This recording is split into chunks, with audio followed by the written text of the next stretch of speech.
2012 সাল থেকে উপকূলীয় জনপদে তথ্যের বাতিঘর হিসেবে পরিচিত ছিল কৃষি রেডিও 98.8 FM, কিন্তু বর্তমানে নীরব এই স্টুডিও। 7 এপ্রিল থেকে কৃষি তথ্য সার্ভিসের এক নির্দেশে হঠাৎই থমকে গেছে এর সম্প্রচার।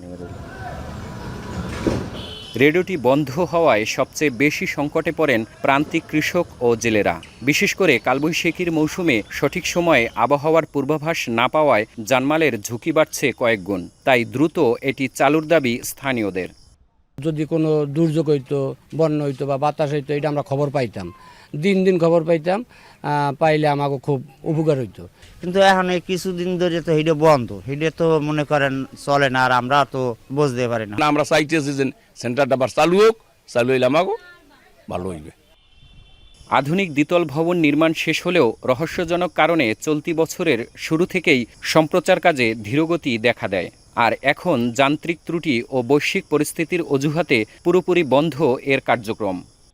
বর্তমানে আমাদের কৃষি রেডিওটি বন্ধ আছে, তবে এটাকে যদি খুব দ্রুত চালু করা যায়, বিশেষ করে আমাদের এই অঞ্চলের কৃষক এবং যারা জেলে আছেন, যারা মাছ ধরতে নিয়মিত যান, পাশাপাশি ঘূর্ণিঝড় আবহাওয়ার প্রতিকূলতার যদি পূর্বাভাস পেয়ে থাকেন, তাহলে তারা সঠিক সময়ে তাদের বাড়িতে ফিরতে পারবেন, তাদের জানমালের ক্ষতি হবে না। এদিকে বৈশ্বিক পরিস্থিতির কথা বললেও দ্রুত সমাধানের সুনির্দিষ্ট কোনো দিনক্ষণ জানাতে পারেনি স্টেশনের অতিরিক্ত দায়িত্বপ্রাপ্ত ব্যবস্থাপক। তবে স্থানীয় সংসদ সদস্য ও প্রশাসন বলছে স্টেশনটি দ্রুত চালুর বিষয়ে ঊর্ধ্বতন মহলে যোগাযোগ চালিয়ে যাচ্ছেন তারা। এই রেডিওর উপস্থাপনার কারণে আমাদের জেলে সমাজ এবং এখানে যারা কৃষক সমাজ আছে তাদের একটা বড় উপকার হইতো, বিশেষ করে প্রাকৃতিক দুর্যোগের ক্ষেত্রে। নির্দেশনা অনুযায়ী ওনারা সেইভাবে সাগরে বা এখানকার নদীতে জেলেরা হচ্ছে মাছ ধরতে যেতেন, অথবা কৃষকরা হচ্ছে মাঠে যেতেন। আমাদের পক্ষ থেকে কোনো করণীয় আছে কি না, যদি থাকে সেক্ষেত্রেও কার্যকরী পদক্ষেপ ইনশাআল্লাহ নেওয়া হবে।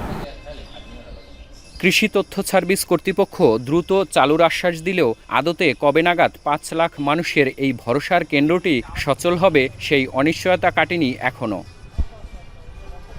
সরকারি কৃষি তথ্যসেবা প্রান্তিক মানুষের দোরগোড়ায় পৌঁছে দিতে এই রেডিওর বিকল্প নেই। তাই দ্রুত বরাদ্দ নিশ্চিত করে 98.8 FM এর সুর আবারও বেজে উঠুক, এমনটাই প্রত্যাশা স্থানীয়দের। সুজনা কোন, এখন বরগুনা।